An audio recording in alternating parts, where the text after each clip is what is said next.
Hi, my name is Patrick. Basically, this video is for students who are preparing for CAT, non-engineers. The engineers can also watch this video. The idea is how to prepare for Quant. I mean, should a non-engineer prepare differently? If they should prepare differently, how they should prepare, and what will help them crack the exam. So let's try to understand that. Okay, we do run courses on various MBA entrance examinations, including interviews. Now, this video is for anyone who is preparing for CAT. I mean, whatever methods of preparation we talk about can be used by everyone. As a matter of fact, it's very effective to score very high. But yes, it will be useful for non-engineers, average non-engineer to look at it. Then non-engineers, how are they different? Let's look at the questions. Are non-engineers weak in mathematics? Most non-engineers believe that they're weak in mathematics, but actually no. I mean, there is no advantage for an engineer over a non-engineer. Nothing as such. The only difference that comes is that because they have been there with the mathematics part even in their graduation. They have been using the formulas, they have been using it, but no specific 10-stat mathematics. So with respect to Quant, they are a little bit different because the graduation course normally has mathematics to some extent with regards to a lot of engineers. They have maths in their first year of graduation and then some sums over a period of time. So which is why maybe a non-engineer should prepare differently. Yes, I mean, I would rather say that. Why do you want to study the way engineers do in their strong area? I mean, engineers are good at putting the formula, getting the answer, because that is what is taught to them as engineering. So a good way for a non-engineer would be to move away from a formula-based approach and try to find alternate ways of solving that could help them solve better. Let's try to understand that. Okay. Just to give you an example, a lot of my students are non-engineers and almost more than half of my students who get into IIMs are non-engineers. I'll give you some example. I remember a couple of years back, I had four students who were non-engineers. They were sitting in my class, and there was one engineer who was able to answer quickly. He was answering really fast. So these four students got an inferiority complex, saying, "Oh, this guy is solving really fast, and we are not able to solve fast." So after the class, they approached that particular student engineer and said, "Teach us." I saw that, and I then took those four students aside later on and told them, "Don't study from that particular boy. He's good in his mathematics, but he has a different approach and that may not work with you." So I told them, I mean, try working on yourself, use options, use different ways of solving, and that could help you better than maybe learning from an engineer the pure formula method. The formula method doesn't help so much, at least in the CAT examination. In the end, they listened. They managed, all the four managed to get into good college. One IIM Bangalore, one of them XLRI, one of them MDI Gurgaon, one of them SPJ. So all four managed to get into good college, and that's one example I normally give students of non-engineers not following the engineer's method to crack the examination.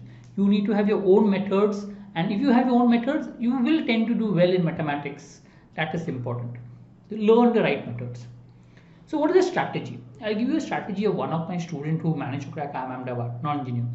So one is classify topics as comfortable and non-comfortable. There will be a few topics which you will be comfortable with, few you will not be comfortable with. Now understand this. This is a strategy if you're looking at clearing the cutoff of Quant.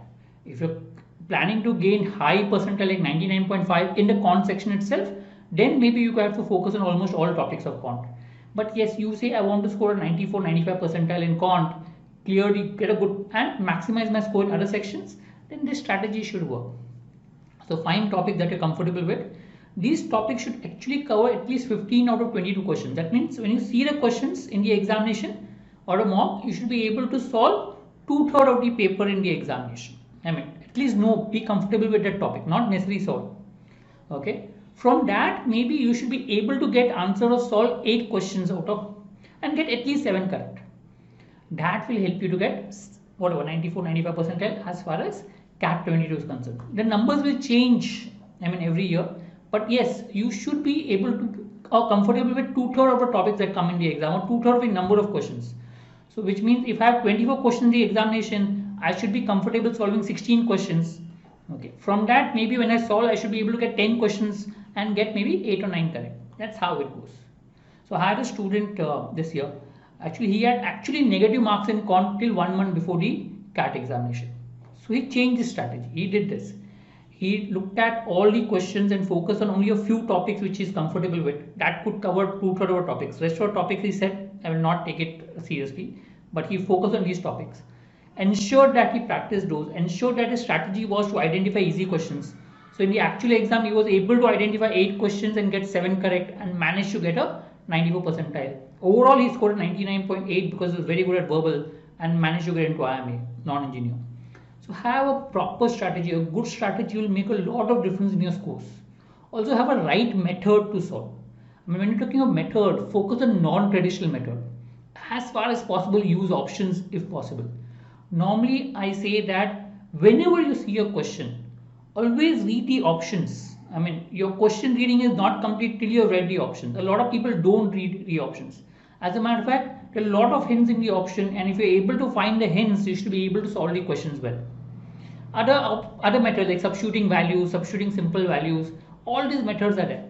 I normally conduct a class on Wednesday night, 10:15. You can sit for that class where I discuss the methods which are there. YouTube live session, free of cost. You can just sit and I focus on the methods.